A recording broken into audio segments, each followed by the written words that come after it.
Assalamu alaikum everyone. Today our presentation topic is inactivation of virus. So on this slide we are introducing virus. Virus basically बहुत small infections agent होते हैं. उनका size approximately 20 to 300 nanometers होता है. They infect humans, animals, plants और even bacteria. Virus जो है वो नॉन सेलुलर एंटिटीज़ होते हैं, मतलब इनका प्रॉपर सेल स्ट्रक्चर नहीं होता. They can not replicate independently, यानी खुद से मल्टीप्लाई नहीं कर सकते. उन्हें होस्ट सेल की ज़रूरत होती है. Now coming to the next slide which is what is virus inactivation. So on this slide we are discussing the definition. So virus inactivation का मतलब है कि वायरस की इन्फेक्टिविटी को डिस्ट्रॉय कर देना. वायरस जो है वो फिजिकली प्रेजेंट होता है लेकिन एक्टिव नहीं रहता. It can not inter host cells and can not replicate. Virus inactivate तब होता है जब न्यूक्लिक एसिड डैमेज हो जाए, प्रोटीन कैप्सिड डिनेचर हो जाए, लिपिड एनवलप डिस्ट्रॉय हो जाए. सो बेसिकली वायरस का स्ट्रक्चर डैमेज हो जाता है और वो डिजीज कॉज नहीं कर सकता. Moving towards the next slide which is purpose of virus inactivation. On this slide we are discussing the purpose. Virus inactivation किया जाता है to prevent transmission of viral diseases, laboratory biosafety ensure करने के लिए, medical और veterinary requirement sterilise करने के लिए, इनएक्टिवेटेड किल्ड वैक्सीन को प्रिपेयर करने के लिए, एनिमल हाउसेस और डिसइंफेक्ट करने के लिए. वेटरनरी फील्ड में ये स्पेशली इंपॉर्टेंट है डिजीज कंट्रोल और आउटब्रेक प्रिवेंशन के लिए.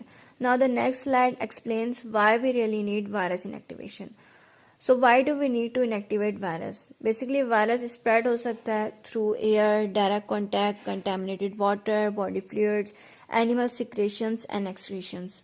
अगर इन प्रॉपर इनएक्टिवेशन ना हो तो आउटब्रेक हो सकते हैं, जैसे रेबीज वायरस हो सकता है, इन्फ्लुएंजा वायरस हो सकता है, foot and mouth disease virus हो सकता है. ये लेबोरेटरी वर्कर्स को इन्फेक्ट कर सकता है और वैक्सीन कंटेमिनेट भी हो सकते हैं. देयरफॉर वायरस की इनएक्टिवेशन जो है वो इसेंशियल है हेल्थ के लिए और बायो सेफ्टी के लिए. Now coming to the next slide we will discuss the factors affecting viral inactivation. So on this slide we can see different factors जो इनएक्टिवेशन को अफेक्ट करते हैं. अब इसमें पहला आ जाता है टाइप ऑफ वायरस. इसमें दो टाइप हैं, जिसमें है एनवलप वायरस ज़्यादा जो कि सेंसिटिव होते हैं, फिर है नॉन एनवलप वायरसेस जो कि मोर रेजिस्टेंट होते हैं, और फिर temperature, pH level, concentration of disinfectant, presence of organic matter, moisture और सनलाइट. सो इफेक्टिवनेस जो है वो बेसिकली डिपेंड करती है एनवायरमेंटल कंडीशंस और वायरस की टाइप पर. Now moving towards the most important part of our presentation, which is methods of virus inactivation. So there are three main methods. Number one is physical method, second is chemical method, and third is biological method. First we will discuss physical method. तो उसमें heat आ जाती है. Heat जो है वो viral proteins और nucleic acid को damage करती है. इसकी एग्जांपल्स में जैसे हम 56 डिग्री सेंटीग्रेड के टेम्परेचर पे उसको 30 मिनट्स के लिए हीट करें, ऑटोक्लेविंग पे हम उसको 121 डिग्री सेंटीग्रेड के टेम्परेचर पे 15 मिनट्स के लिए ऑटोक्लेव करें, और ग्लासवेयर्स के लिए हम उसको ड्राई हीट करें. हीट जो है वो बेसिकली वायरस के स्ट्रक्चर को डिस्ट्रॉय कर देता है. फिर है यूवी रेडिएशन. तो यूवी रेडिएशन डीएनए या आरएनए जो है उसको डैमेज करती है, जिससे वायरस रेप्लिकेट नहीं कर पाता. देन फिल्ट्रेशन, लिक्विड्स या एयर को फिल्टर से पास किया जाता है जो वायरस पार्टिकल्स को ट्रैप कर लेते हैं. उसके बाद है डेसिकेशन. कुछ वायरसेस ड्राइंग से इन्फेक्टिविटी लूज कर देते हैं. Now coming to the next method which is chemical method. तो इसमें आ जाता है अल्कोहल जो कि 75% इथेनॉल है. एनवलप वायरसेस के अगेंस्ट अफेक्टिव होते हैं. क्लोरीन कंपाउंड्स हैं जो कि सोडियम हाइपोक्लोराइड सरफेसेस डिसइंफेक्ट करने के लिए यूज़ होते हैं.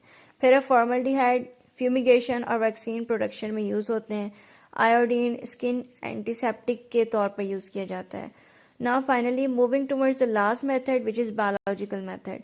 तो ये बॉडी का नेचुरल डिफेंस मैकेनिज्म होता है. एंजाइम्स वायरल प्रोटीन्स डैमेज करते हैं. टी सेल्स जो है वो इन्फेक्टेड सेल्स डिस्ट्रॉय करते हैं. एंटीबॉडीज वायरस को न्यूट्रलाइज करती हैं. Complement proteins viral envelope damage करते हैं, यानी इम्यून सिस्टम नेचुरली वायरस को इनएक्टिवेट कर देता है. Now let's conclude this all.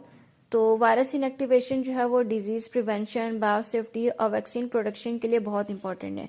Different physical, chemical और बायोलॉजिकल मेथड्स यूज़ किए जाते हैं depending on this situation. So that is all for today. Thank you for your attention.